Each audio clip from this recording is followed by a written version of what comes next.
하나님 말씀 마태복음 4장입니다. 마태복음 4장 17절 말씀 다 같이 합독합니다. 마태복음 4장 17절 시작. 이때부터 예수께서 비로소 전파하여 가라사대 회개하라 천국이 가까워왔느니라 하시더라. 아멘. 기도합니다. 복된 시간을 저희들에게 허락하여 주셔서 감사합니다. 풍성히 누리는 저희들 되게 하여 주시옵시고 이러하여 참으로 하나님의 거룩한 뜻이 모든 사람들에게 밝혀 알려져서 70억의 인구를 품을 수 있는 참으로 하나님의 택하신 백성들의 그런 걸음들이 이 땅에 풍성할 수 있도록 은총 내려 주시옵소서. 감사하고 예수님의 이름으로 기도드립니다. 아멘. 마태복음 4장 17절 참 잘 아는 표현이죠. 회개하라 천국이 가까웠느니라. 예수님께서 말씀하시는 공생애의 첫 포승이다. 공생애 예수님께서 이때로부터 비로소 전파하여 가라사대, 입을 열어 가라사대 하는 전파하여 가라사대 회개하라 천국이 가까웠느니라. 이 표현입니다. 늘 쉽게 들려오던 성경 말씀이지만 이 성경의 내용을 풀어서 전하는 설교자의 입장에서 보면은 익히 알던 내용이라서 그냥 넘어가던 내용인데 이게 어느 날 갑자기 엄청난 무게로 확 짓누를 때가 있을 때는 진짜 당황스럽습니다. 어떻게 또 잘 표현하면은 성령의 감동이다 하고 이렇게 표현하고 넘어갈 수 있지만은 왜 이런 말씀을 진작에 못해줬느냐, 진작에 왜 풀어서 설명해주지 못했냐는 거 볼 때요 굉장한 스트레스, 막 중압감이 있다는 거죠. 오늘 본문이 이제 고로한 성격이 좀 있죠. 쉽게 설명을 하고 또 쉽게 넘어가던 표현인데 갑자기 이렇게 무게가 확 주어지는 그런 생각을 참 많이 했습니다. 비로소 하는 거, 비로소 할 때, 이게 마태의 기록인데, 왜 이럴 때 비로소라는 말을 썼을까? 이런 어떤 의구심부터 시작해서, 참, 우리가 회개하라, 천국이 가깝다는 말씀은 참 많이 인용을 하는데, 이 내용이 참 어렵다 하는 것을 보는 거죠. 이 본문에 이제 회개하라 천국이 가까웠다 하는 이 본문 말씀 가지고 저는 오늘 설교 이제 풀어서 성경을 풀어서 하는 내용에서 회개는 또 천국은 하는 이런 회개와 천국이라는 단어의 어떤 건적 그리고 그 내용과 또 우리가 실제로 받아들일 수 있는 이런 범위 이런 걸 한번 좀 접근을 시키려고 합니다. 본문에 나오는 회개하라 천국이 가까웠느니라 하는 이 본문의 말씀을 해석하는 데에는 두 가지의 어떤 성향, 두 가지의 어떤 상황, 이걸 고려를 해야 되는데 이 두 가지 상황이 사실은 잘 안 맞는 상황입니다. 절충이 안 된다기보다는 절충이 어려운, 독립된 그런 상황이라 합니다. 하나는 이걸 문자적으로만 나갈 수밖에 없는 그런 회개는 어떠고 또 천국은 어떤 거며 예수님께서 왜 지금 이럴 때 비로소 전파하였다 하는 이런 이 단어적인 이런 부분에서 나갈 수 있는 상황이 있고 또 하나는 이 공간복음서라 하는 마태, 마가, 누가라고 하는 이 복음서를 비교를 하면서 예수님의 첫걸음이니까 그 공간복음이 똑같이 그 걸음을 표현하고 있는데 그 걸음에서 나타나는 여러 가지 표현들을 비교하면서 오늘 이 본문을 해석해야 되는 그런 내용이 있단 말이에요. 그 두 가지는 완전히 다른 거예요. 하나는 단어, 마태복음에 있는 거, 마가복음에 있는 거, 또 누가복음에 있는 그 본문 말씀의 단어적인 부분에 가야 되기 때문에 이게 다른 복음서에 있는 단어하고 연결해버리면 이 전혀 다르버리니까 상황이 접근하기 어려운 그런 독립된 상황이 있다.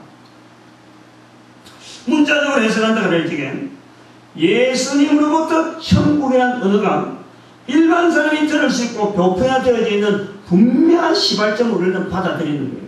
응? 받아들인다. 그러면서 또 한편으로는 회개라는 단어, 이 단어와 천국과 연결된 이런 모습이 실제적으로 어떻게 나타나야 되는가 하는까지 단어적이면서 이게 상황, 우리 실생활에서의 어떤 응용, 접근, 여러 가지 단어적으로 이제 접근해야 되는 이런 거로 보여지는 겁니다. 그래서 일반적인 우리가 선에서 볼 때 보통 그렇게 하는 거죠. 우리 저 문화 속에서 천국이라 할 적에는 죽어서 가는 것 정도로 아는 거죠. 근데 대체로 천국 소리를 듣는 자라 말하는 자가 천국은 죽어서 가는 곳, 이라보다 천국이라 가는 것은 가는 곳을 알아요. 가는 곳을. 이제 도달이라 가는 목표, 어떤 도착점을 마치 천국이 가야 되는 것처럼 이렇게 우리는 알고 있다. 그래서 장래에 가까운 미래에 가는 곳이지 천국이 지금이다 하는 생각은 잘 안 하는 거죠. 못 하는 거죠. 지금이 곧 천국이다 하는 이런 생각이 없고 천국은 가는 곳, 천국은 죽어서 가는 곳 이런 정도로 아는 거예요. 교회에서 설교 시간에 들려지는 천국에 대한 내용은 전도하겠다고 삶의 현장에서 선포를 하려고 하면 설교는 천국이라는 말을 많이 듣기 때문에 천국에 대한 내용이 좀 풍부합니다. 듣기 때문에 많이 듣기 때문에 그래서 곧 선포를 할 수 있을 것 같아요. 막 속에서 막 이래 천국이라는 말이 얼마든지 지금 우리가 천국을 선포해야 된다. 그래서 막 속에 나올 것 같은데 삶의 현장에서 선포를 하려고 하면 이게 말이 안 나오는 거예요. 말이 안 나와요. 그 말을 못하는 이유 중에 하나가 뭐냐니까 두 개 정도로 볼 수 있는 하나는 천국은 말해야 되지만은 듣는 자나 전한 자 공이 천국은 죽어서 가는 곳으로 알기 때문에 천국을 말하려면 반드시 죽는 소재, 죽음에 대한 소재하고 연결되어지는 이야기가 되어지고 그 다음에 천국이 되어야 되니까 이게 말이죠. 물적이 살아있는 사람 앞에 천국 이야기 하려고 하니까 죽는 이야기를 딱 연상을 해야 돼. 연결해야 돼.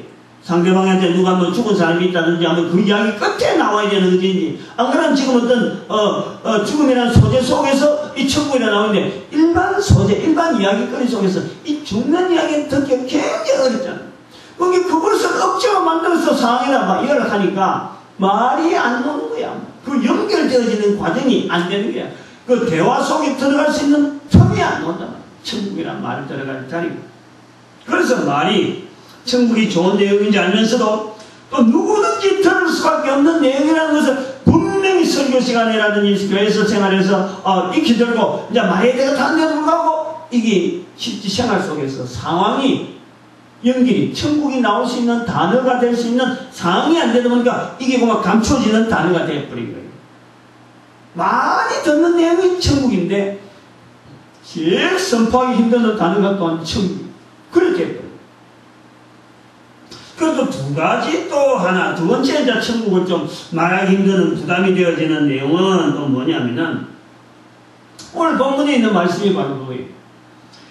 회개하여 천국이 왔다 하는 이 말씀 속에서 회개와 천국의 순서가 있는 거예요. 그래서 이것을 늘 이렇게 교회에서 설교를 통해서 들은 것은 천국이란 말이 선포되기 전에 회개가 나오기 때문에 회개를 먼저 강조를 해요. 회개되어진 상태에서 천국이 적용이 되지, 이제 여기 일반적이라는 거지, 지금 오늘 설교하는 내용은 아니라는 거예요.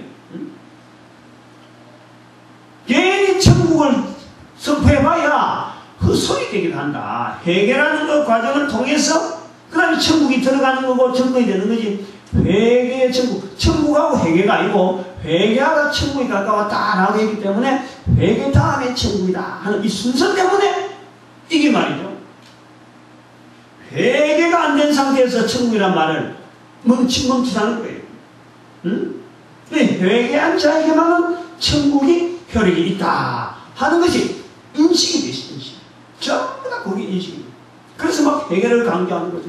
그 회개를 강조한다는 것은 천국을 염두에 두고 하는데, 천국을 말하기 위해서 회개가 너무 강조되다 보니까 천국이란 말이 쏙 뒤로 들어가고, 정작 말해야 될 것은 천국을 말해야 되는데, 앞선 것은 회개가 막 앞서가지고 나중에는 천국이란 말이 안 나오는 거예요. 그래갖고 심지어 그 회개를 너무 강조하다 보니까 회개해야 천국 간다 이렇게 이제 되다 보니까 말을 하다 보니까 사람들이 반대하는 말이 그래 나오잖아요. 아니 그렇게 죄를 그렇게 수없이 친 사람이 아니 단지 회개한다 해가지고 회개합니다 이러고 우리 회개하는 기도 한마디 하고 천국 간다 이런 식으로 오해를 하는 거예요. 어떻게 그렇게 그 간단한 것 같은 말이야. 나는 그런 거 그러니까 천국 가는 것 같으면 우리 그 천국이 엉터리다 이렇게 되는 거예요. 너무 그 회개에 대해서 천국하고 연결해서 회개가 너무 강조되어지는 그러다 보니까 천국에 대한 풍성한 이 단어들은 그만 싹 사라져버리고 그냥 다른 것 때문에 이 천국이 말이 안 나오고 피천국이라는 단어에 대한 적용이 굉장히 빈약해지는 그런 우리 환경을 우리가 보는 거죠. 우리가 그런 속에 있는 거예요.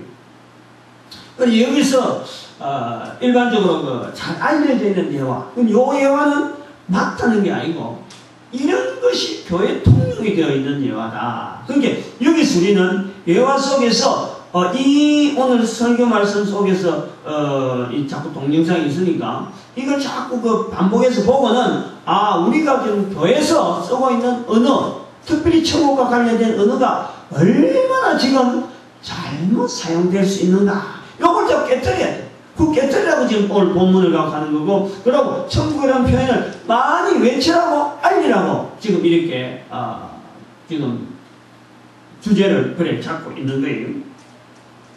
우리가 잘 아는 예화입니다. 잘 많이 들어가지고 또 너무 쉽게 또 넘어가는 그런 예화이긴 한데, 영국의 스코틀랜드 지역에 실제로 있었던 어떤 내용인데, 덤프리스라는 곳에는 호남성이라는 성이 있대요, 성이. 이 성은 보통 적하고 전쟁을 하기 위해서 이 안에 있는 사람을 보호하기 위해서 있기 때문에 거기는 망루가 있습니다, 망루. 성망루. 탑이 있단 말이에요, 탑. 그래서 곳곳에 여기다 세워주고, 그래서 성벽을 이렇게 연결해가지고 성 안에 있는 사람을 보호하게 되는 그런 곳이 성인데, 이 성의 이름이 회개의 탑이라 하는 탑이 하나 있는 거예요. 탑 하나가, 다른 탑에 또 다른 이름이 있고 탑이고, 그 밑으로 이제 사람들이 걸어가는 거리가 있는 거죠. 그리고 보통 성이라 그러면요, 우리나라도 그렇지만 성 안과 성 밖은요, 여기가 살아가는 사람의 수준이 다른 거예요. 성 안에 있는 사람은 어떻게 보면은 그 나라에서 보호해야 될 아주 지휘자, 벼슬아치들이 성 안에 살고, 성 밖에는 전쟁이 나도 죽어도 어쩔 수 없는 사람들 다 성 안에 이을 수 없기 때문에, 또 이 사람들은 보호를 안 받더라도 성 밖에 있으면은 살아갈 수 있는 또 환경이 많잖아요. 덜이 넓고 논밭이 많고 하니까 거기서 사는 그런 사람들. 그런데 이 영국에는 성 밖에 이제 양치기들이 있었다. 양치기들이. 그런 사람들은 양이 자기 양이 아니고 성 안에 있는 사람한테 싹을 받고 품앗이 해주는 거예요. 양치는 이 일을 자기 일 싹으로 받는 거예요. 그러니까 가난한 사람이죠. 이 가난한 사람은 성 밖에 있고 좀 부자들은 성 안에 있는 그런. 이제 성 안에 있는 남작이 벼슬입니다. 굉장히 큰 벼슬. 국가에서 주는 어떤 벼슬. 남작, 후작, 공작 하는 이런 공작, 이런 벼슬은요, 우리 같은 건 잘 이해가 안 되는데, 이 사람들은 그것을 그 나라 국왕에게 칭호를 받으면은 사람을 죽여도요, 면책권이 있어요. 이 사람은 남작이기 때문에 죽인 것이 정당할 수가 있다. 이 사람이 한 거라면 정당할 수 있다 하는 이런 어떤 죄에 대한, 어떤 실수에 대한, 사람이 죽여도요, 한 사람을 죽여도 실수해서 죽이면요, 그 죄에서 안 받아요. 근데 그것은 고의로 죽였다 하면 그거는 다르지만은, 사람을 죽여도 여기서 벗어날 수 있는 그런 그 자리가 이제 남자, 후자, 공자, 이렇게 하는 건데, 이 사람이 그게 귀족이잖아. 어마어마한 귀족이죠. 국가에서 보호하는 그런 귀족인데, 성을 둘러보고 있습니다. 근데 이 양치기 목동 소년이 책을 읽고 있어요. 길바닥에. 이 글씨를 읽기 힘드는 때에 책을 펼쳐놓고 있단 말이에요. 그러니까 이 사람이 하도 신기해서 어떻게 해서 책을 그렇게 읽느냐, 그래서 뭐 하느냐, 그래 물어봅니다. 궁금해서. 그러니까 이 소년이 하는 게, 예, 저는 성경을 읽고 있습니다. 이라는 거예요. 지금부터 잘 표현해서 보는 거예요. 그러니까 저 남작이 그 교구 목사도 성경을 어려워서 성경을 잘 안 읽고, 우리하고 좀 다르죠. 옛날이니까. 교구 목사도 성경을 잘 모르는데, 네가 어떻게 성경을 읽는다 그러느냐, 이제 속으로 이제 그러면서, 참 신기하다, 이제 속으로 그러면서 이야기합니다. 그래, 네가 성경을 읽는다 그러니까, 우리 교구하는 목사님보다 낫겠다. 교구 담당 목사님보다 낫겠다. 그러면은, 그 성경에서 이야기하는 하늘나라 가는 길을 내한테 좀 알려줘. 이렇게 질문하는 거예요.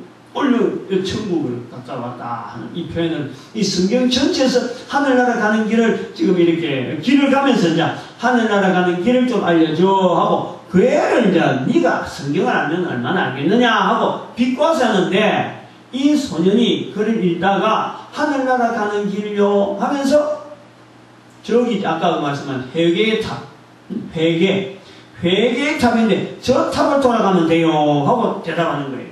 그 탑을 가리키면서, 탑이 다른 탑이 있는데 그 탑을 가리키면서 저 탑을 돌아가면 돼요 라고 말합니다. 이래서 그 남작이 이 소년이 성경을 아주 정통적으로 알고 있구나. 지금 오늘 본문하고 관계되어지는 그런 이야기입니다. 다시 말하면 성경을 많이 읽고 또 교회에서 굉장히 오랜 동안 설교를 듣는 사람들도 천국이라 하면은 반드시 회개라는 과정을 통해서 가는 곳이다 하고 인식이 되어 있다. 이거지. 우리가 또 병원에 입원한 환자가 만약에 소천할 시간이 막 다가온다, 임종할 시간이 막 다가온다, 그러고 막 소문이 이 소식이 들리면요, 제일 먼저 머리에 탁 떠오르는 것이 뭐냐니까, 빨리 저 사람한테, 이 땅에 있는 동안에, 지은 죄가 얼마나 되고, 그래서 그 지은 죄 때문에, 다 용서받고, 천국이라는 소명을 갈 수 있도록, 회개라는 개념을 제일 먼저 팍 생각하는 거예요. 회개를. 그래서 회개 시대가 다 이런, 여기 목회하는 분들의 그 대부분이 아마 그 고정관념으로 지금 박혀 있어요. 그런 식으로 목회가 진행이 되고 있다고도 볼 수 있는 거죠. 이제 여기에 우리가 관계될 때 우리가 또 성경적인 연애의 근거는 뭐냐니까, 그 예수님이 십자가에 못 박히실 적에 양편에 있는 강도, 왼쪽에 있는 강도보다는 또 오른쪽에 있는 강도가 십자가에서 예수님을 바라면서 당신이 오늘 나를 좀 기억해달라. 나무에 가거든 나를 좀 기억해달라. 그렇게 이야기합니다. 그러니까 예수님께서 네가 오늘 나와 함께 나무에 있으리라 말씀하는 거예요. 그래서 이 강도, 오른편에 있는 강도가 십자가에서 회개했다. 그래서 구원받았다. 라고 말하는 거예요. 회개라는 말이 거기다 연결되는 거예요. 그러니까 우리가 이 일상적인 이 모든 교회 구조나 이 여러 가지 흘러가는 그 자체가요, 천국이라 하는 문턱 앞에는 회개가 탁 들어있는 거예요. 모든 부분에 천국하고 연결하면서 회개라는 구도가 되어 있으니까, 이것이 아까 말했지만 이게 이제 구도적으로 회개라는 때문에 천국이라는 말이 잘 나오기 어려운 그런 환경에 있다 하는 것을 우리가 볼 수가 있는 겁니다. 근데 실제로 이제 회개를 하려고 하면 또 회개를 또 적용하려고 하면요, 적용하는 본인이 어려운 거예요. 내 자신도 회개할 일이 어마어마하게 많은데, 다른 사람한테 회개 이야기를 하면요, 그래서도 못하는 거죠. 회개도 잘 적용 못 시키고, 천국이라는 말은 더 못하는 그런 냉가성이 있게 되어집니다. 그래서 저는 이제 오늘 본문을 통해서 천국에 대한 이해와 회개에 대한 바른 자세들, 이걸 한번 적용해 보는 거죠. 회개하라, 천국이 가까웠다 하고 왔는데, 천국에 대한 바른 이해를 우선적으로 저는 여기에 앞서서 순서를 이렇게 합니다. 천국에 대한 바른 이해, 그 다음 회개에 대한 바른 자세. 그래서 먼저 천국을 먼저 정확하게 알려야 되겠다 하는 거죠. 그리고 또 회개는 어차피 따라오는 거다 그런 쪽입니다. 우선 그 본문을 통해서 살펴볼 수 있는 것은 두 가지로 한번 좀 접근을 해보려고 하는데, 아까 말씀했지만 두 가지 어떤 접근법으로 하겠다 했습니다. 천국이라는 그 단어 사용의 이 보편적인 이런 일반적인 이런 언어 생활 이런 거는 볼 때 우리가 사용하는, 즉 우리나라가 사용하는, 우리나라 말 속에서 사용하는 그런 일반적으로 언어의 이런 경향에서 이런 경향을 우리나라가 사용하는 말이다, 다른 나라 사람이 사용하는 말이다, 그 말을 번역해서 사용한다 그럴 적에 각 나라마다 흩어지는 똑같은 언어를 번역하고 통역하고 이래 같이 받아들이는 이런 과정이 다 있는데, 뭐 우리나라에서 천국 같으면 저기서는 미국 같은 경우에는 킹덤 오브 헤븐 이렇게 영어다. 근데 그걸 우리가 천국이다 하고 탁 받아들이는 건 맞춰서. 근데 그렇게 말하는 일본은 일본, 중국은 중국, 각 나라마다 어떤 천국에 대한 언어를 이렇게 이야기할 때 거기에서 표현되어지는 그 개념들이 자기들이 그 나라마다 사람마다 말하는 그 말 자체가 똑같다고 보는가? 여기에 우리가 하나의 퀘스천 마크를 하나 탁 해봐요. 언어적으로 볼 때 그렇잖아요. 언어적으로. 그 반응이 같은 반응이냐? 그럼 그 차이가 있느냐? 차이가 있다면은 우리나라 사람의 차이라 그래고 미국 사람하고 차이가 있다. 그럴 때 그 차이가 그 각 개인에도 봐도 미국 사람이 한 사람, 우리 한국 사람이 한 사람, 그 사람이 보는 차이, 또 다른 한 사람이 또 차이, 같은 나라 사람이라도 이 차이가 똑같나? 이렇게 될 때요, 굉장히 복잡한 단어 해석에 어떤 이 벽이 있다. 단어만 가지고 해석하기에는 이 벽이 있다. 천국이라는 언어가 사용하기가 더 부담스러운 환경 속에서 자라는 한국인들은 성경 속에서 편하게 표현되어지는 이 천국, 마태복음의 천국 굉장히 많이 나옵니다. 근데 이런 단어 개념을 제대로 알아내기가 힘이 드는 거예요. 굉장히 힘이 듭니다. 그래서 천국이라는 말을 다른 사람에게 잘 안 하는 이유이기도 하는 거예요. 그래서 천국이라는 말을 하면은, 나는 좀 안다 싶어서 하면은 받는 사람이 천국을 보여달라더라고. 천국이 어디 있냐더라고. 또 천국이 어떤 사람은 그렇죠. 천국을 지나면 천국이 있다면 말이야. 그거 가서 니를, 그런 말을, 천국 말하는 일을 그것을 피해 죽이겠대. 천국 말하지 말라는 거예요. 그런 한국 사람들 속에서 이렇게 천국이라는 말에 대한 반응이 다 다르다.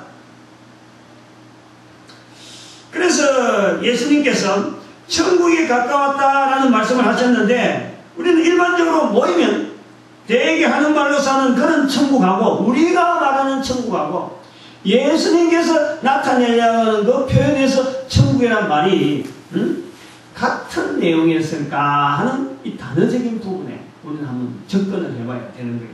퀘스천 마크를 붙여서.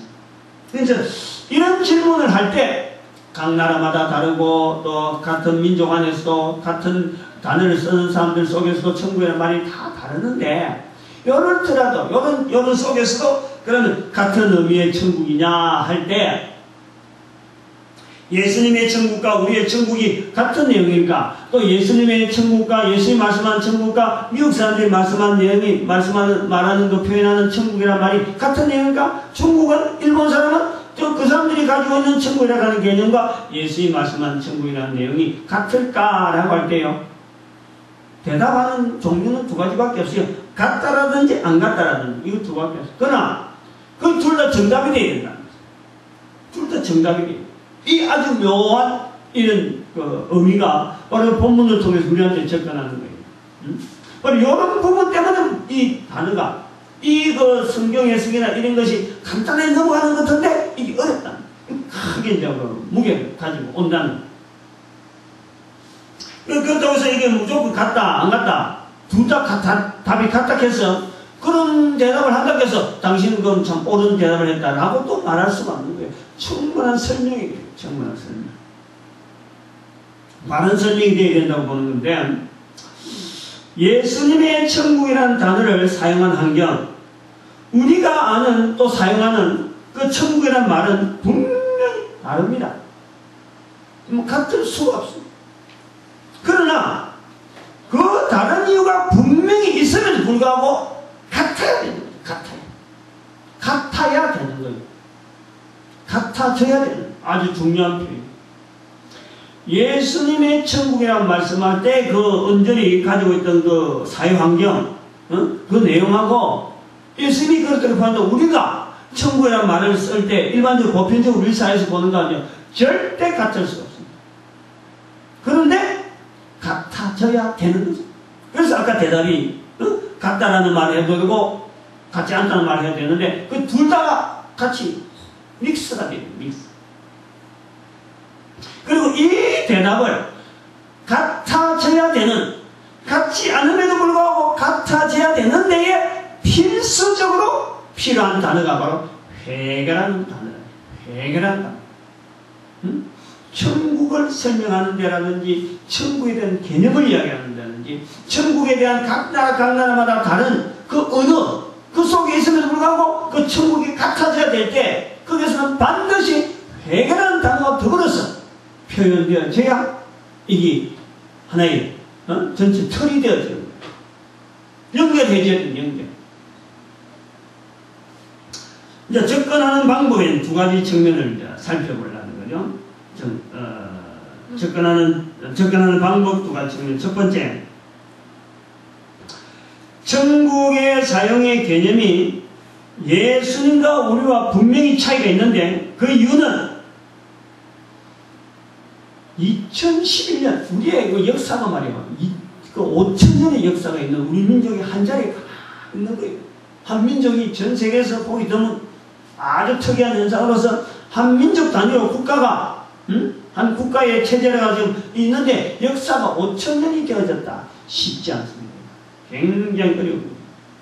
그런데 5,000년의 역사를 같은 문화를 가지고 같이 인정을 하면서 한 민족으로 형성되어 있는 건요. 지금 시대에 굉장히 어려운 겁니다. 굉장히 어려운. 그런데 이제 이런 그 2011년까지 한국 사회를 뿌리 깊게 유지하고 있는 이 사회적 기본적인 가치, 우리 사회의 기본적인 가치관을 한마디로 나타내려고 한다면, 한마디로, 한 단어로 한다면은 또 그것이 예수님 당시에 2000년 전에 이스라엘 사회의 기본적인 가치관, 그것을 한마디로 나타낼 때에 예수님 당시에 사회적인 여러 가지 기본적인 가치를 한마디로 표현한다. 또 우리가 지금 우리의 지금 시대에서 우리의 가지고 있는 가치관, 거기서 한마디로 이야기한다 할 때에 서로 이것이 같을까? 이게 다르다. 여기 다르기 때문에 우리는 벌써 이 천국이라는 말 자체에 대한 이 갭이 어마어마하게 있다 하는 이것을 우리가 인정을 할 수 있는 그런. 지금 2011년 한국 사회와 이전의 모든 시대를 통틀어서 표현할 수 있는 단어가 있을까? 이것도 한번 생각해 볼 수 있어요. 이것도 지금 우리 시대에.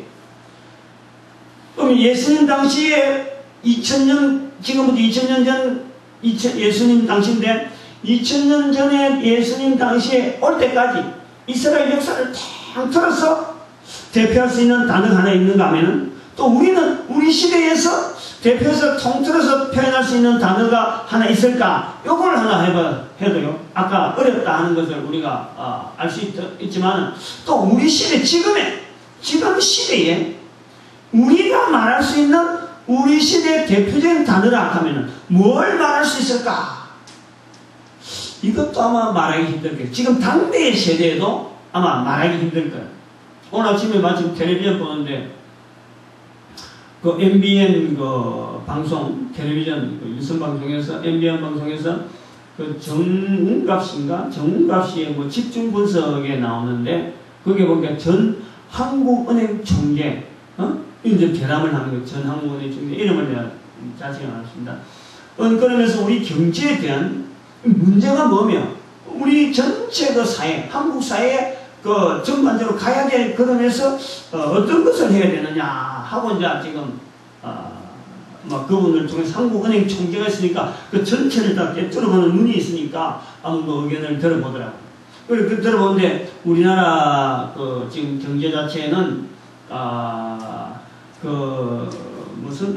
빈곤화 성장이라 빈곤화 성장은 빈곤화 성장을 하는데 실제로는 빈곤은 자꾸 가중되어지는 국민적인 전체적인 빈곤 현상은 높아지고 국가적으로는 성장이 되어지는 아주 지금 방향성 자체가 잘못되어지는 그러니까 국민들한테는 신뢰를 어느 정부가 들었으더라도 국민한테 신뢰를 탁탁 떨어뜨리는 게 노무현 씨 좀 대통령 될 때는 참 하락했는데 그게 구조 자체가 경제 구조 자체가 떨어져 있으니까 안 되고 지금 이명박 씨도 좀 인기 있다고 했는데 실제로 운영해 보니까 국가적으로 아무래도 지금 안 되는 그런 어떤 빈곤화 성장의 형상이 우리나라 지금 되기 때문에 이런 걸 통해서 해결하는 방법이 아마 지금 복지정책이라 하는 이런 이름을 가지고 국가서 지금 복지라고 하는 이 개념을 통해서 아마 이 빈곤화 성장을 지금 뭔가 제도적으로 한번 만들어야 되느냐 줄이게 될 내용이다 하고 꿰뚫어서 설명하고 있더라고요. 지금 그것이 우리 지금 현재의 우리 시대가 대표할 수 있는 그 부분이 그럼 경제냐? 경제만 갖고 그럼 하느냐?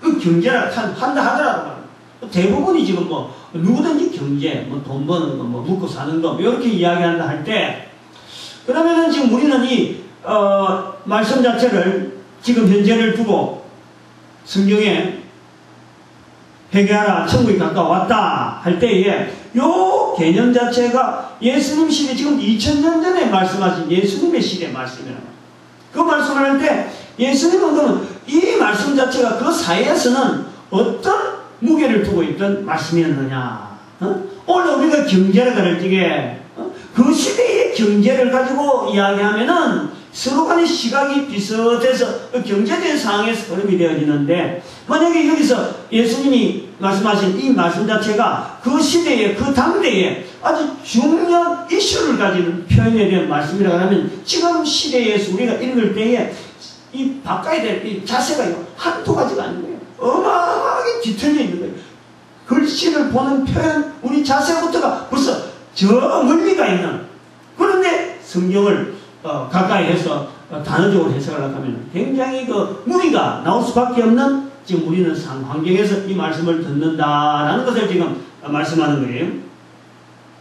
그래서 2012년 한국사회 현재 이전의 모든 시대를 통틀어서 표현할 때 그 단어가 있을까?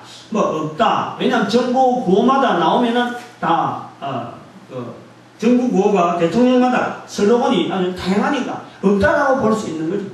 그래서 오늘 지난번만 해도 경제했다 이제는 뭐냐면은 복지 이렇게 넘어간다 이거는 있을 수가 없는 거예요. 있을 수.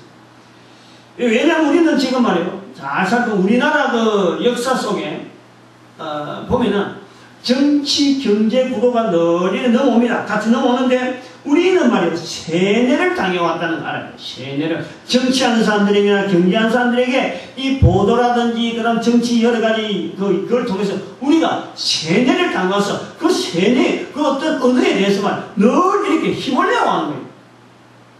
통일신라, 고려시대, 조선시대, 일제강점기 그리고 자유민주주의 시대 하는 이 시대까지 시대마다 정치가에 의한 정치적인 언어 속에 정치적인 논리 속에서 우리가 같이 세뇌되었고 동화되어서 넘어오기 때문에 지금 시대에 정부에서 뭐라고 하면은 그 말 듣고 그러는가 보다 지금 시대가 그러는가 보다 하고 있지 실질적으로 우리 민족이나 우리 지금 현재 전체를 대표할 만한 꾸준한 요 단어만은 여전히 가야 돼 하고 할 만한 그런 내용이 없다는 거예요 지금.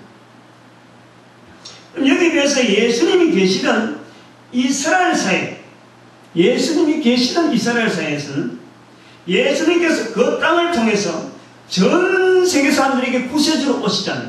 이스라엘이라는 사회를 통해서 예수님께서 전 세계 사람들에게 구세주로 오신 거예요. 구세주로 오신 거예요. 그 구세주로 오시기에 지금부터 한 2000년 전 그 2000년 전에 벌써 그 2000년이라는 세월을 또 우리 앞으로 예수님 전에 2000년을 되나 봐더라도 2000년 전부터 예수님까지 오시기까지, 지금의 이스라엘이 또 2000년 지났지만 그때는 어떻게 됐는지 잘 모르지만 성경을 통해서 우리가 바라본 예수님 오시기까지 2000년 전 있었던 그 세월 속에 이스라엘 사이에서 항상 뿌리 깊게 흘러오는 단어 하나가 있어요. 단어 하나. 그래서 그 내용이 있다. 그 내용이 뭐냐? 죄라는 거예요. 죄. 이스라엘 사이에 예수님 오시기 전에 벌써 2000년이라는 그 세월 동안에 흘러간 세월 동안에 죄라고 하는 단어가 이스라엘 사이에 아주 폭넓게 이 제도에 의해서 이게 단어가 형성되어 있는 내용이 있다. 간단한 단어 죄입니다.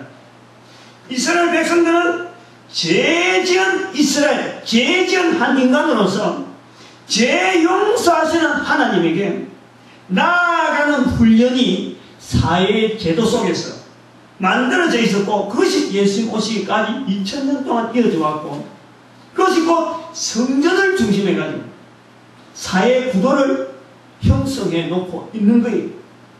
여기에는 집도하는 제사장도 있었고 죄 용서에 쓰이는 표식으로 죽여야 되는 동물들이 있었던 거예요.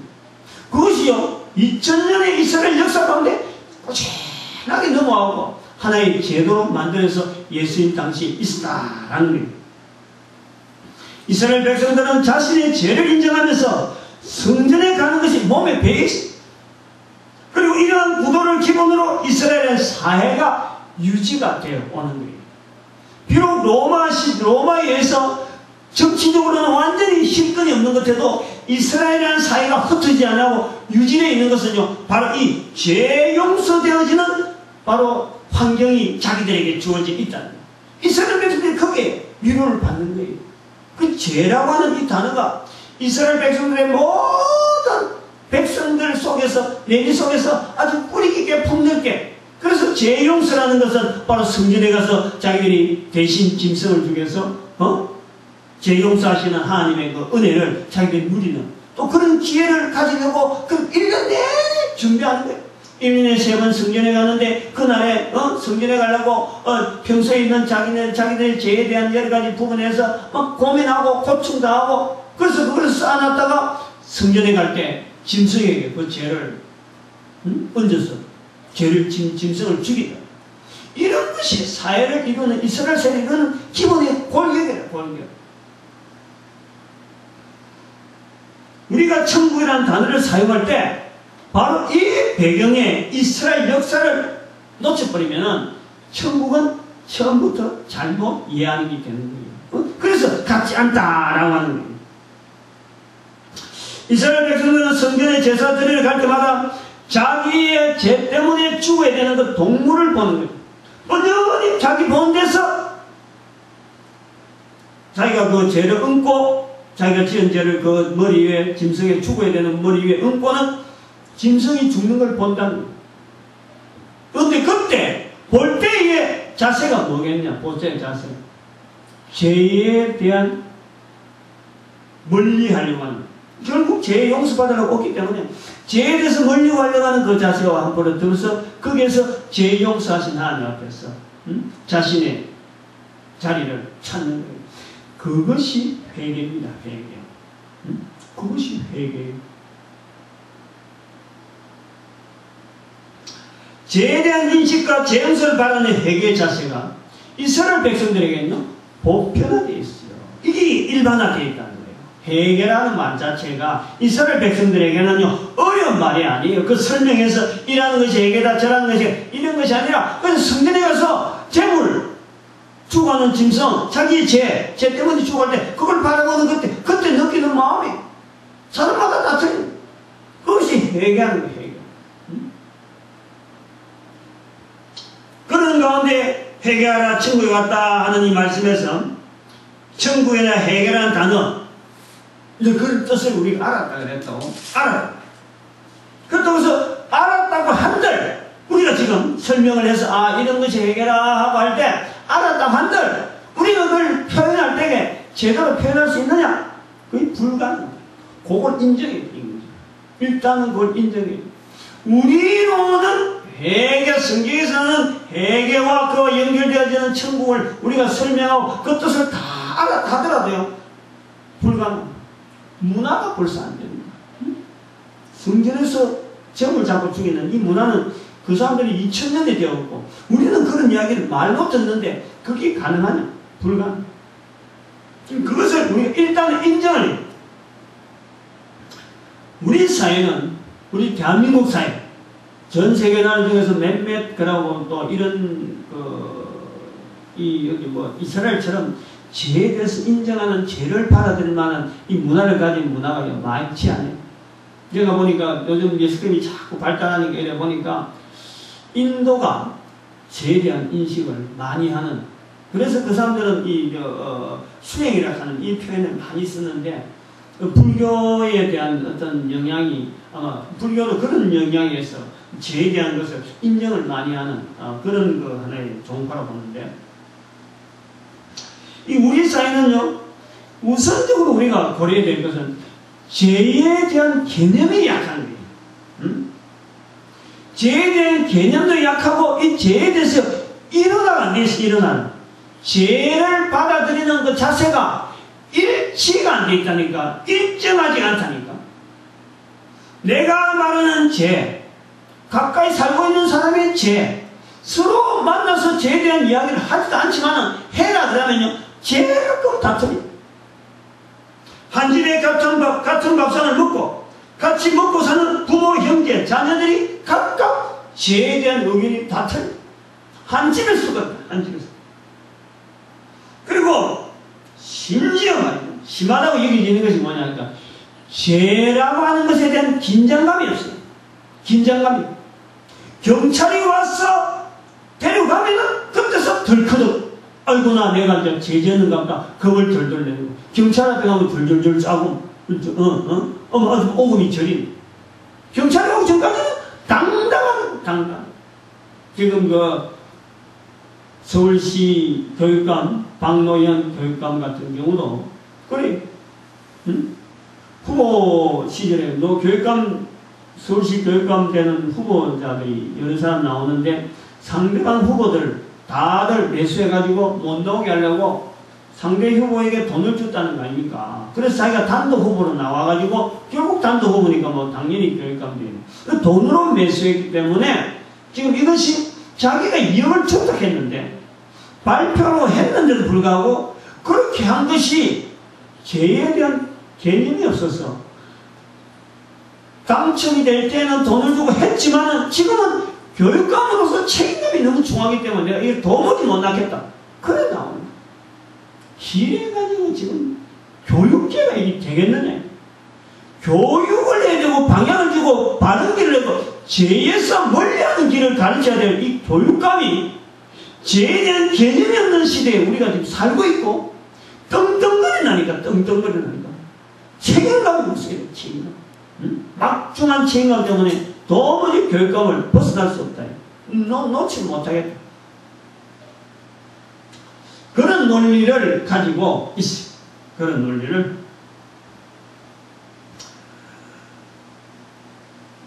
성경의 이스라엘 백성들은 예수님 당시에 한번 봐봅시다. 예수님 당시 죄에 대한 개념이 어떤 개념인가. 예수님 당시 죄와 연결되는 익숙한 표현된 언어 표현을 보면은, 누가복음 5장 8절에 시몬 베드로가 이제는 밤늦도록 이제는 빈털털이 돼가지고 업으로서 와가지고 배를 이제 그물을 씻고 이제 이래 있는데, 말리고 이제 정리하고 있는데, 예수님께서 사람들 앞에서 와서 설교를 하는데 자기 배에 올라가는 거예요. 베드로 배에. 왜 설교를 하고 말씀을 하시고 이제 깊은 데 가서 그물을 던지라 그래 한다. 이 깊은 데 가서 밤이 맞도록 수고했지만 우리가 잡은 것이 없는데, 그래도 예수님 말씀하니까 그 피곤한 몸에 한 번 더 간단 말이에요. 한 번 더 갔는데 실제로 그물 내리니까 뭐 두 배가 차가지고 쩔쩔면 그 정도로 될 때에 베드로가 예수님한테 고백하는 내용이, 주여 저는 죄인으로서이다. 나를 떠나소서. 죄인이라고. 죄인이라. 예수님이 설교하는데 설교방에 한 것도 아니고 배비를 줬고, 예수님 가져갔는데 간 대로 갔어요. 예수님한테 하나도 방해하지 않는데 예수님 앞에 나와서 자기가 죄인이라고. 죄인이라. 이런 표현이라. 이런 표현. 이스라엘 백성들에게서의 죄라는 것은 이런 표현이라. 근데 우리하고는 너무너무 차이가 나요. 우리는 죄에 대한 인식도 없을 뿐더러 그러다 보니까 죄 용서에 대한 기대가 없는 거예요. 아주 중요한 거죠. 죄에 대한 인식이 없으니까 이것이 용서될 수 있다는 것에 대한 인식은요, 전혀 우리는 어려워요. 그러니까 회개라는 단어가 도대체 무엇을 겨냥하는 죄를 모르는 거예요. 죄 용서에 대한 이런 부분에 대해서 보고 듣고 이런 훈련하고 뭔가 늘 생각해보고 이러는 것도 하고 자기도 생활하면서 적용을 해봤으면은 회개라는 말을 하면요, 그럼 뭐 이거는 그냥 보편적인 거죠. 아 그래 알아듣겠어 라고 하는 건데, 죄에 대한 개념도 없고 죄 용서라는 것을 또 바라지도 않는 데다가 회개를 하면은요, 이거는 어디다가 갖다 이겨야 될지 자리가 없단 말이에요. 그래서 제가 여기까지 말씀 속에서는 그렇다고 해서 이게 불가능하다는 건 아니라는 거죠. 아까 말씀하신 거예요. 같다, 같지 않다. 불가능하지 않다. 회개 자체가 우리에게 불가능한 것은 아니다. 이 내용을 지금 조금 뜨는 거예요. 너무 글자만 해석하면서 회개 천국이라는 단어를 설명하면은 아니 된다 하는 정도에서 우리가 밝혀놨고 넘어가는 거예요. 자, 두 번째, 이 바른 천국이라는 용어의 뜻과 회개하는 자체를 알아보는 측면은 아까도 설명했지만 이게 기본적으로는 사회인식과 또 이 기본 구조, 우리의 언어의 기본 구조가 이게 하고 본문의 말씀하고가 연결되어야 되는데 이게 우리가 지금 안 된다. 그러므로 우리는 이제는 공간복음의 전체, 이 말씀에서 이제 비교를 통해서 말씀이 어떻게 하나님의 말씀 자체가 마태복음의 말씀이 우리에게 적용되어지는 이런 부분이 어떻게 되어지는가 하는 것을 한번 접근해 보려는 거예요. 그래서 마태, 마가, 누가복음의 세 가지의 복음서 내용을 이제 정리해서 하나 해보려고 해요. 그래서 그거를 오늘 칠판에다가 미리 적어놨어요. 내일 가서 이제는 내가 설명할게. 마이크 좀 앞으로 좀 주세요.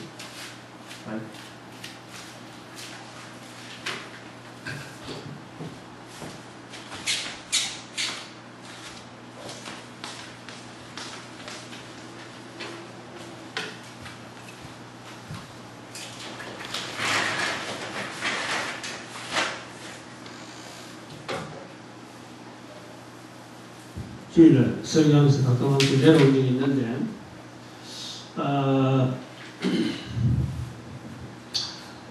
본문을 해석하는 방법에서 공간복음서를 마태, 마가, 누가복음서를 공간복음서를 하면서 내용을 비교하는 방법을 사용하라고 할 적에는 반드시 짚어야 될 부분이 하나 있어요.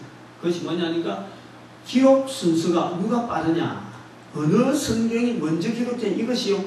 이 비교하는 공간복음의 내용의 어떤 상황을 비교할 때 이것이 빠져 있으면요 안 되는 거예요. 이게 제일 먼저 돼요.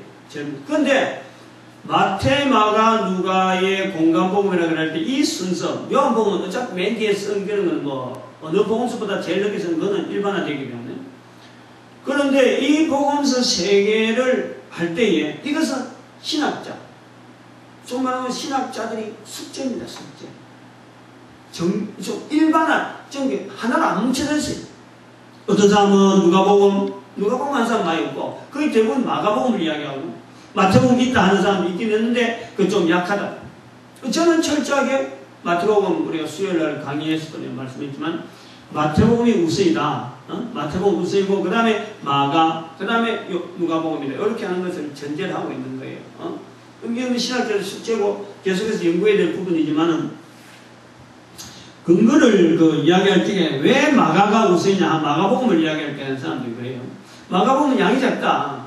양이 작아가지고 마가복음의 양장 부분을 보고 마태가 본을 보고 그 다음에 누가는 그 전체를 보고 살 붙였다라고 하는데 일반적으로 그냥 그 하나의 그 논리가 그렇다니 그 논리를 한번 여기다 적용해 보면요 마태가 훨씬 짧고 간략하면서 마가는 중간쯤 되고 누가는 그 사례 하나하나를 두고 보면요 훨씬 마태가 딱 한마디 딱 하고 끝내버리고 마가는 거다 살 붙이고 누가는 훨씬 이렇게 그런 구도로 되어 있는데 마가는 전체적인 분량은 작다는 것은 마태가 했기 때문에 행 부분에서 구태할 필요 없다 하는 이런 쪽으로 볼 수 있는 거예요.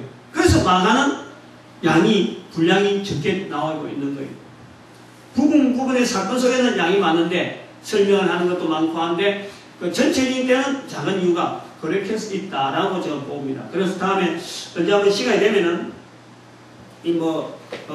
마태복음이 먼저다 하는 내용을 사례적으로 좀 하는 글도 좀 쓰고 싶은데 시간이 주어질지 있는지 모르겠어요. 한번 손을 댔다가 너무 시간이 많이 들어가고 지금 내가 안 하고 있는데 오늘 본문에서 우리가 한번 볼 때 요 순서 1, 2, 3이라고 할 때 이거는 그 순서입니다. 제가 주장하는 거예요. 마태가 먼저 기록됐다. 마태복음이다, 마가복음이다, 누가복음이다. 이 순서.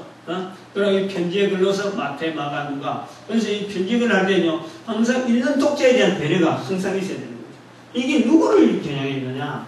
마태는 유대인을, 그 다음에 마가는 유대인 경향이 짙은, 즉 유대인 사이의 언어를 어느 정도 잘 아는 그런 타종족, 그들이 복음을 받아들인 자들. 그 다음 누가는 로마에 있는 정치. 이 환경이 완전히 다른 거죠. 마태복음에서는 이때로부터 예수님께서 전파에 가라사대 회개하라. 천국이 가까이 왔다. 이렇게 간단히 표현해놓은 겁니다. 이제 마가가 이 내용을 가지고 다시 한 번 더 여기에 있는 자기가 이 글을 적고 이 글을 읽는 이 사람들을 향해서 글을 풀어서 써야 되니까 그것을 설명하는 거예요. 이때로부터 요한이 잡힌 후에 이 마가복음 1장 14절에 15절에 요한이 잡힌 후에 갈릴리에 오셔서 하나님 복음을 전파하여 가라사대 때가 찼고 하나님 나라 가까웠으니 회개하고 복음을 믿으라 이렇게 나왔던 거예요. 여기는 마태는 단순하게 회개 천국이 이렇게 나와 있는데 마가요하고는 회개라는 부분하고 천국이라는 부분을 이렇게 풀어서 설명하는 거예요. 풀어서. 그리고 요한이 잡힌 후 하는 이 부분을 마가는 추가하는 거예요. 마태는 그냥 이때로부터 예수님이 전판 시대만 알렸지 요한하고 관계없이 표현을 한 거예요. 근데 마가는 요때가 언제냐? 요한이 잡힌 후에 요한이 이제는 선포를 안 하니까 이제 예수님께서 밭쪽을 가서 선포했다 하는 거예요. 그 뉘앙스가 어디서 나오냐면은 마태복음에 요한이 선포하는 내용이 뭐냐니까 마태복음 3장 2절에 회개하라 천국에 가까웠다 똑같은 표현. 마태복음에 들어갑니다. 마태복음 3장 2절에 요한이 공포한 내용이 회개하라 천국에 가까웠다. 그리고 예수님께서 이제 이때로부터 할 때 바로 요한이 이야기한 그거 지금 요게 요한이 잡힌 후에 이제 요한이 회개하라 천국에 가까웠다 말을 안 하니까 예수님께서 이제 그 말 한다. 지금 이 표현이 그런 거예요. 요한이 잡힌 후 회개하라 천국에 가까웠다. 마태복음 3장 2절에 요한이 선포한 내용 똑같은 내용을 언급해 놔놓고 그 다음에 이때로부터 하는 거예요. 그거를 마가가 설명해 놨다. 그렇게 본단 말이에요. 그래서 때가 이제 요한이 잡힌 후에 갈릴리에 오셔서 천국에 대한 설명을 마가는 이렇게 보는 거예요. 여기 있는 마태복음에 있는 회개하라 천국에 가깝다라는 것을 천국에 대한 하나님 복음을 전파하여 지금 현재 하나님 복음을 전파한다는 거고 현재적 시각에 하나님 복음을 지금 전파하는 거예요. 전파하는 거예요. 하나님 복음이 계속 들어가는 것 자체가 전파하는 것 자체가 천국이야. 현재적 시각이에요.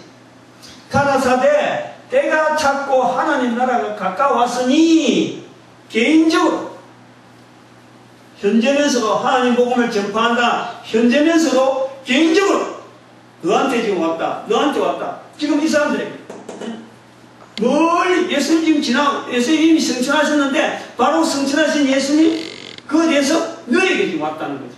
바로 지금 우리가 그런 개념이 풀어나온 천국은 현재면서도 가까이 개인적으로 그리고 이 회개라고 하는 이 단어가 들어가 있는 거예요. 여기에 마가의 특징이 회개하라 하는 것은 유대인 경향이 짙은 타종족이라고 하는 표현입니다. 다시 말하면 회개라는 언어, 이 이방인들이요 벌써 이스라엘 백성들 속에서 돌아다니는 언어, 회개라는 언어를 익히 알고 있는 거예요. 잘 아는 거예요. 아, 지금 회개라는 것은 어떤 개념이라 알고 있는 자들이 아니니까 회개하고 복음을 믿으라 라고 하는 회개라는 단어를 썼다는 거예요.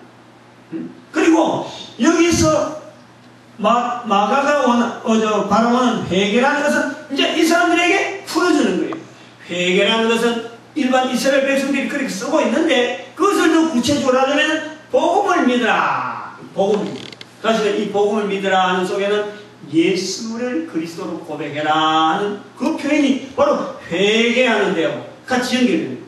이스라엘 백성들이 그냥 막 쓰고 있는 그 언어가 회개인데 너희들이 지금 복음을 지금 예수를 그리스도 받아들였다. 바로 그것이 회개다. 이렇게 해서 타 종족이 알아들을 수 있는 언어로 만들어 놨다. 그래 보는 거죠. 그 다음에 여기 누가로 들어가 보면 회개란 말도 없고 천국이란 말도 없습니다. 어디에 지금 회개란 말이 있고 천국이란 말이 있는지 요걸 알아야 돼요. 이게 바로 뭐냐니까 로마에 있는 사람들에게 이야기되는데 이 사람들이 마태가 표현하고 있는 회개나 천국을 이야기하려면 완전히 머리 터지는 거예요. 머리 터지는 거예요. 회개는 언제부터 어떻게 하는데 이스라엘 백성들이 뭐 어떻게 하는 게 회개고 천국은 어떤 게 천국이고 이스라엘 백성들이 막 쓰고 있는 다시 말하면 세례요한이 쓰고 있는 그냥 막 이스라엘 백성들에서 너무 흔하게 쓰고 있는 그런 언어인데 그런 언어 새로운 언어가 이거 막 안돼 이거를 로마인들한테 막 알리려고 하면요 이게 복잡하단 말이에요. 그래서 누가가 누구냐? 유대인입니다. 유대인이 근데 학식 있고 공부를 많이 하고 의사 이 의사가 이 내용을 회개하라 천국에 가까웠다는 것이 마가로 통해서 이렇게 해석이 되어지고 또다시 밑으로 회개에 대한 해석이 되어지면서 누가가 다시 한 번 더 이 사람들을 위한 회개와 천국에 대한 설명을 해주는 거예요. 그 설명을 우리가 보는 거예요. 언제냐? 이때부터 했는데 예수님께서 자라나신 곳 나사렛에 가셔가지고 성경을 읽었다. 성경을 읽는데 그 성경을 읽을 때 이사야서 66장 2절의 말씀을 펼쳤는데 그 내용의 표현을 가지고 예수님이 이때로부터 하는 이 내용을 여기서 다 설명하는 거예요. 이때로부터 해서 예수님께서 주의 성령이 내게 임하셨으니 주의 성령이 임했을 때 그 표현은 지금 회개하라 천국이 가까웠다라는 말을 하는데 그 내용이 뭐냐니까 무엇이 회개고 무엇이 천국이냐 하는 것을 설명하고 있습니다. 회개라는 것은 바로 가난한 자에게 복음을 전하는 것이 회개다 이 내용입니다. 즉 전도하는 것이 복음을 전하는 것이 전도하는 것이 회개다 하는 거예요. 회개하는 자세 그거 전도자 그 왜냐면 회개의 개념 말 뜻을 하라는 게 아니고 실제로 회개하는 모양을 설명하는 거예요. 가난한 자들에게 이걸 복음을 전하는 것이 회개다. 여기 회개. 그래서 천국은 어떤 게 천국이냐? 실제로 바로 천국이 지금 임한 건데 현실적인 내용에서 실제로 가능하다니까. 네가 바로 천국이 바로 네한테 임했는데 어떤 거냐니까 내게 기름 부으시고 나를 보내사 포로된 자에게 자유를 전부 다 천국이죠. 포로된 자 지금 현재 자유 눈먼 자에게 다시 보게 됨 눌린 자에게 자유케 하고 주의 은혜를 전파하게 하려 함이라. 한 사람 한 사람이 다 천국을 맛보고 다시 천국을 다른 사람들에게 알리는 이런 과정이 실제로 일어나고 있죠. 바로 내라니까 누가 자신이 그걸 자기가 체험을 하거나 자기가 직접 그렇게 되어지는 것을 내용을 이야기해요. 자기 자신의 삶이 바로 천국의 삶이다 하는 것이 지금 역설적으로 나타나고 있는 데가 바로 이 누가복음. 그래서 여기 회개라는 말 가난한 자에게 복음을 전파하며 천국이라는 말, 이런 일들이 현실적으로 막 일어나고 있는, 그리고 미래지근적으로 계속 되어지는, 계속 주의 은혜를 전파하게 하려 합니다. 계속해서 미래적으로 계속 나아가는 이런 모양이 같은 내용의 마태, 마가, 누가에서 차이가 우리가 볼 수 있다. 이런 얘기. 그래서 이 내용을요, 조금 더, 좀 많이 땡겨갖고 한번 쫙 이렇게 좀 보여줘서, 여기서 이제 중요한 힌트를 주는 거예요. 편지글의 순서를 일반적으로 신학교에서 가르칠 때는 마가가 먼저 쓴 거로 나와 있지만은, 이런 자료, 마가를 먼저 썼다 할 때 주장하는 그 주장 자체를 한번 이 본문 하나를 딱 펼쳐가지고 이렇게 펼쳐나 보면은 모든 복음서의 구조가 다 이런 식입니다. 항상 마태가 말인 걸 갖고 누가가 조금 더 톤을 달고 그에 대한 의견을 두고 했는지, 안 그러면은 더 추가하고, 누가는 그에 대해서 이 사람들이 읽는 것에 대한 개념을 두고 항상 그 주변에 있는 모든 자료를, 되도록 정확한 자료들을 총해갖고 이 사람들이 읽을 수 있는 언어를 다시 만들어가는 그런 그 일들이 누가 한 거예요. 어느 성경이 그야말로 질이 났다든지 어떤 필요 없다 이런 게 아니고, 요 대상자들 때문에 남겨진 성경이 우리에게 어마어마한 큰 자료들로서 지금 이제 참 믿음을 이루는데 크게 좋은 어떤 그 자료, 하나님을 나타내는데 귀한 자료로 우리가 이 말씀을 우리가 보는 거지, 여기에서 먼저 썼으니까 이 사람이 귀하다 이런 건 아니에요. 응? 대상이 있기 때문에 꼭 필요했던 언어들을 만들어내는데 굉장히 중요한 하나의 과정이 있었다. 그리고 보고 이렇게 그 차이를 통해서 우리가 알 수 있는 것은, 어려운 단어, 이 어려운 단어를 결국에는 누가를 통해서 나타나는 것은 이런 단어를 쓰지 않더라도 얼마든지 회개에 대한 설명이 되고 얼마든지 천국에 대한 이야기가 됐었다라는 걸 볼 때 오늘 우리가 기대하는 거예요. 아까 말씀한 불가능이 없다, 가능성이 있다라고 보는 거죠. 응? 우리는 그런 역사가 없고 환경이 없더라도 이 누가복음을 보면서 가능하다, 표현이 가능하다. 뭐냐니까 회개하는 자세가 있죠. 회개하는 자세. 얼마든지 지금 우리가 가능한 거예요. 지금도 계속 천국에 누리는 것이 우리 주변에 얼마든지 나타나고 있고, 또 나도 그런 하나의 변화된 이런 혜택을 받은 한 사람으로서 내가 다른 사람에 나갈 수 있다 하는 것을 말씀드리는 것입니다.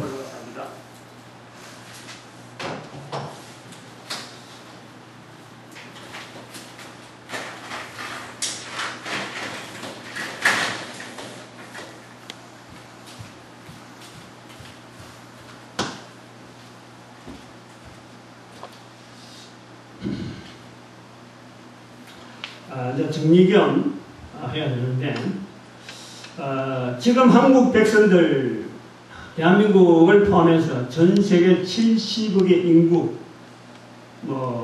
이 인구들이 앞으로도 변치 않고 회개에 대한 개념과 회개에 대한 자세, 천국에 대한 개념과 천국을 누리는 여러 가지 표현들, 이런 걸 대한 자세를 볼 때요, 이스라엘 백성들이 이제 그런 것이 연구가 되잖아요. 지금까지 2000년의 갭이, 성경하고 우리하고 갭이 2000년 있었는데, 성경의 환경에 들어가려고 하니까 도무지 접근하기 힘드는 이 회개라든지 천국이라고 하는 이 단어도 2000년이 지난 이 세월 속에서도 우리가 문화가 다른 것도 한데 불구하고 들어갈 수 있는 가능성 있는 부분을 우리가 보는 거죠. 그런데 여기서 우리가 같이 연결해야 될 부분, 아까도 말했지만 천국이라는 것이 이야기되려면, 천국에 대한 설명이 되려면, 또 천국을 적용하려면 반드시 회개라고 하는 하나의 이 단어, 이 개념 자체가 항상 연결되어질 수 있고 설명되어질 수 있는 하나의 고리가 된다. 그러나 그걸 회개만 가지고는 안 되는 것이 또 있는 것이 뭐냐니까 죄라는 개념이라. 죄. 그래서 천국은요, 바로 죄, 회개, 천국, 이 세 가지로 연결되고, 이 세 가지가요 같이 천국이 먼저 나오고 죄라는 것이 나오고 나중에 나오고 회개라는 것이 나중에 나오고, 이것이 바깥에도 괜찮고 그래도 괜찮아요. 그러나 이것이 하나를 별도로 완전히 없애버리고 죄도 없애버리고 천국만 이야기한다든지 회개는 없애버리고 죄와 천국을 이야기한다든지 이렇게 하면 연결이 안 되는 거. 세 개가 같이 가요. 세 개가. 죄라는 게 아까 얘기했죠. 이스라엘 백성의 죄라고 하는 이 굉장히 그 넓은 그 범위에 이스라엘 백성의 사회 속에서 회개라는 표현은 편하게 나오는 거예요. 편하게. 응?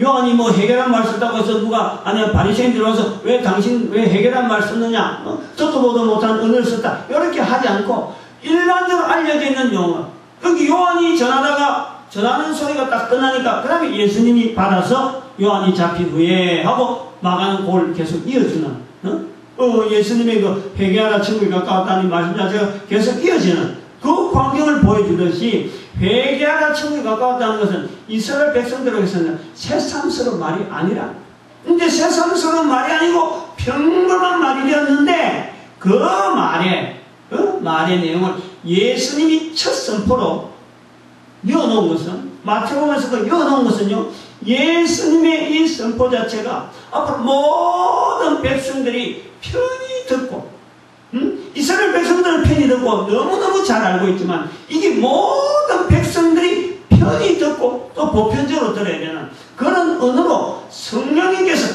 남기신 거예요. 성령님께서 우리 보고 들으라고.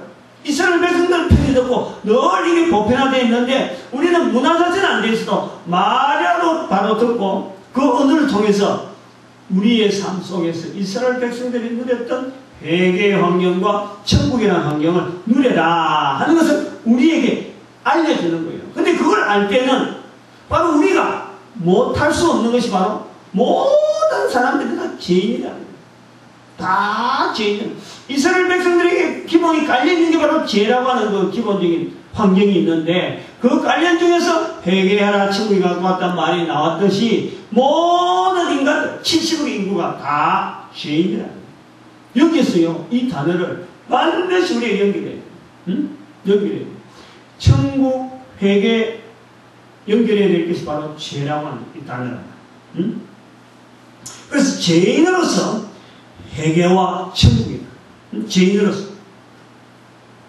그래서 죄인으로서의 회개와 천국이라 할 때 천국은 설명을 좀 해보면 돼요. 살아서 누리지 못하면요 영원은 없는 거예요. 천국은 그래요. 즉 살아있는 기회라는 것은 천국 기회예요. 천국을 누릴 수 있는 기회라고. 여기 이제 두 가지 구체적인 내용이 성경적으로 보면 그래 나와요. 마태복음 10장 32절에 첫 번째 사람 앞에서 예수님을 시인하는 거예요. 내가 살아있으면 사는 거예요. 살아있으면서. 이것이 영원히 계속되는 거예요. 내가 살아있으면서 하나의 방향이 있는 거예요. 뭘 두고 사람 앞에서 예수님을 시인하느냐. 마태복음 13장 44절에 밭에 감추인 보화가 있고 그걸 가슴에 품는 거예요. 보화가 있고 보화. 살아서 예수님을 다른 사람에게 이야기하는 자체가 내한테 지금 있는 보화예요. 보화. 이 보화가 하늘에서 계속 영원히 계속되어지는 밭에 감추인 보화. 하나님 나라 천국에 누리는 우리의 모습. 입에서는 계속 나오면서 속에서는 내 중심에서는 그 보화가 가득 차가지고요 언제든지 퍼줄 수 있는 그리고 그 보화가 다음이 없는 천국까지 연결된 영원성을 두고 있는 그런 보화 우리에게 있는 것이 바로 천국이에요. 그럼 회개라고 할 적에 회개는요 아까 천국에서 말하는 뭐 구체적인 두 가지 이것이 계속적으로 삶 속에서 나타나기를 바라면서 삶의 형태를요 도전적으로 바꾸면서 나가는 거예요. 회개는 그래요. 예를 들면 나무는요 딱 심기면은 나무 뿌리가 계속해서 주변에 있는 양분들을 막 흡수하면서 뿌리가 펼쳐나갑니다. 그런데 한 자리에 고정되어 있으면은 그것은 그 지역을 떠날 수가 없어요. 인간은요 식물이 아닌 거예요. 인간은 식물이 아닌 거예요. 식물도 자기가 살려고 막 자기가 개척하고 막 뿌리를 넣고 올라가는데 인간은 식물이 아니에요. 동물보다도 더 어마어마한 존재의 가치가 있다. 그러니까 식물은 한 자리에서 고정적으로 있을지 모르지만 인간은요 주어지는 상황이 변화되면 변화될수록 계측적으로 계속해서 자기의 삶을 계속해서 계측적으로 천국 지향이 천국 지향의 삶을 향해 계속적으로 자기를 변화시키는 이것이 회개란 말이에요. 이런 내용이요, 어느 민족, 어느 나라에도 적용되지 않을 곳이 없는 거예요. 다 천국 누리는 사람에는 있는 곳이 여기가 조사원이하고 가만히 있는 것이 아니라 바로 그것을 가지고 세상을 향해서 얼마든지 펼쳐져 있는 그런 곳을 향해서 이동하고 환경을 바꾸고 새롭게 더 적용하고 또 그곳에서 또 어떤 일거리 있으면 막 주어진 대로 살고 그러면서 인생 자체의 삶이라고 하는 이 자체가 철저하게 천국 누리는 기회인 줄 알고 그거다 포인트 딱 맞추고 내 환경을 계속해서 적용시키는 그리고 나아가는 이런 것을 회개라고 볼 수 있는 거예요. 그래서 여기서 이제 죄라는 것이 뭐냐? 죄라는 개념을 알아야 돼요. 바로 이 죄라는 개념이 천국과 회개를 이 천국과 회개가 연합되어 있는 이 삶을 살지 못하도록 눈을 어둡게 하는 눈을 길을 막게 하는 거예요. 즉 이 눈과 길을 누가 막게 하느냐? 사탄에게 내어주는 거예요. 사탄에게. 응? 사탄의 말소리를 듣고 사탄이 인도하는 대로 발걸음 옮기다 보니까 보는 게 천국적인 삶이 아니고 회개하는 삶이 아니고 그리고 듣는 게 천국의 삶이 아니고 회개의 삶이 아니도록 우리를 막아놓고 있는 거예요. 죄. 그래서 이 천국이라는 것은 계속해서 누리는 것이 중요한데 이 누릴 때에 바로 이 죄라고 하는 이 환경 속에서 그리고 해결하는 이 환경이 어렵게 만들기 때문에 바로 천국을 누린다라고 할 때는요 그 힘이 어디서 나오느냐? 입에서. 입은 마귀도 막을 수가 없어요. 입은 성령님도 하기 힘들어요. 근데 이 입을 바로 성령님에게 부탁합니다. 이 입을. 바로 그것을 입을 사람들 앞에서 예수 이름을 이야기하는 거예요. 마태복음 10장 30절. 그게 천국이야, 천국. 그런 그 천국을 누리면서 내가 회개의 역사를 한 점 한 점. 그래서 회개가 먼저가 아니고 천국이 먼저입니다. 그 죄라고 하는 이 능력 자체가 우리가 이거 천국과 회개를 누리지 못하도록 꽉 누리게 되기 때문에 내가 천국을 임하면 천국이 내한테 누리지면은 바로 그때부터는 회개를 향해서 내가 계속해서 노력할 수 있는 근데 그것이 증거가 내 입에서 예수님이 자꾸 나오느냐 안 나오느냐 이건 여기 바로메트라 바로메트 요 입에서 예수님 이름이 나오느냐 바로 천국을 누리는 분명한 증거다. 그래서 우리가 사람들 앞에서 예수 이름을 고백하는 것을 말할 때 첫마디 입에서 나오는 말을 자꾸 원하고 있는 거예요. 순서하고 죄를 깨달아라 회개해라 천국 누리라 이렇게 되면요 못해요. 거꾸로 예수 이름을 다른 사람 앞에 자꾸 말해라 그것이 천국이다. 그때부터 계속해서 말의 역사를 통해서 입의 역사를 통해서 사탄 마귀가 자꾸 물러납니다. 자꾸 물러나서 죄의 그늘이 차츰차츰 힘해지고 귀로 바로 듣고 바로 몰락을 하고 능력이 나타난다고 합니다. 예수님께서 몸의 병을 고치면서 죄인에게 하는 그 섭리로서 의원이 필요한 것은 병든 자에게 필요하다. 바로 죄인에게는 죄 용서해 주시는 예수님이 필요하다 하는 것을 예수님께서 우리에게 알려주신 거예요. 그래서 죄인에게요 죄 용서라는 것 자체가요 바로 그 천국 죄 용서. 회개라는 것은 죄인의 죄를 대신해 주가는 짐승을 통해서 멀리하는 또 성경적인 표현이 그렇다는 거예요. 죄인의 죄를 대신해 주가는 짐승을 통해서 죄를 멀리하는 그런 죄 용서 선포하는 그 천국을 이루신 이 죄 용서를 위해서 십자가에 죽으신 하나님이신 그 예수님 바로 짐승 그걸 바라보는 자세로서 내 삶을 내 삶에 살아가는 모든 형태를 바로 내 입에서 나오는 예수님에 대한 증거를 할 수 있도록 그 환경을 내가 자꾸 만들어가는 그 모습이 회개가 되어진다.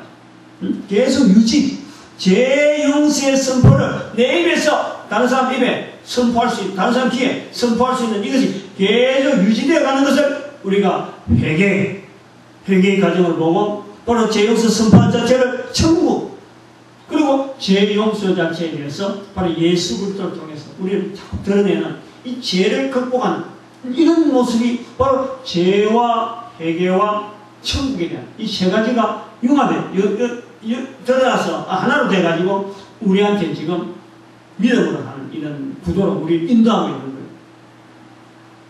이스라엘의 백성들의 역사 속에서 유대인으로 태어난 예수 그리스도의 그 첫 복음 전파 음성, 회개하라 천국에 가까웠다라고 하는 이 말씀, 이것이 이스라엘의 아까 말씀 보편적인 언어가 됐는데, 이 보편적인 언어를 전 세계 사람들에게 보편적인 언어로 남기기 위한 성령님의 섭리라, 섭리. 아까도 말씀했지만 마태를 통해서 시각을 해서 어떻게 하면 예수님을 통해서 천국을 알리려고 이 땅에 오셨다라는 것을 마태는 그걸 알리려고 한다 하는 것을 마태복음 강의에서 말씀한 거예요. 그런데 그것을 제첫 음성에 회개하라 천국이 가까웠다라는 것은 이스라엘 백성들에게 너무 보편적이어서 사실은 이런 거 글로 기록해도 되겠다 할 정도로 이게 너무 보편적인데, 이것이 오늘날 성경에 기록되어 있으니까 죄라는 개념도 없고 회개라는 개념도 없고 천국을 못 들어온 우리에게는 이게 너무나 뜻밖의 아주 그야말로 희소식 같은 언어로 우리에게 들려지도록 성령님께서 역사하시고 감추어둔 거야. 감추어둔. 그래서 이걸 감춰둔 역사가 뭐냐? 사탄의 역사. 전도하지 못하게 하고 사람 입에서 말 나오지 못하고 예수 이름 나오지 못하고 어떻게 하면 오고 해가지고 막 우리를 비틀어난. 그런데 이것이 전 세계 60억의 70억의 인구가 바로 회개하라 천국이 가까웠다는 이 음성을, 자기들의 음성을 듣고 이것을 계속해서 유지할 수 있는 이런 문화로 되어지는데, 오늘날 하나님께서 바로 전도자, 누가복음에 있는 표현대로 가난한 자에게 복음이 전파되게 하는 이 놀라운 역사로 오늘날 사람을, 전도자를 세우시는 하나님의 놀라운 섭리, 그런 것을 위해서 오늘 이 말씀이 해석되어지고 선포되어지지 않나 이렇게 봅니다. 이 말씀을 듣는 자들에게 전도자의 복이, 즉 예수님을 통해서 전 회개의 역사가 전 세계에 흘러가는 이 예수님의 이름의 역사를 알리는 일에 오늘도 쓰임받는 거룩한 일꾼들이 풍성해지기를 간절히 바랍니다.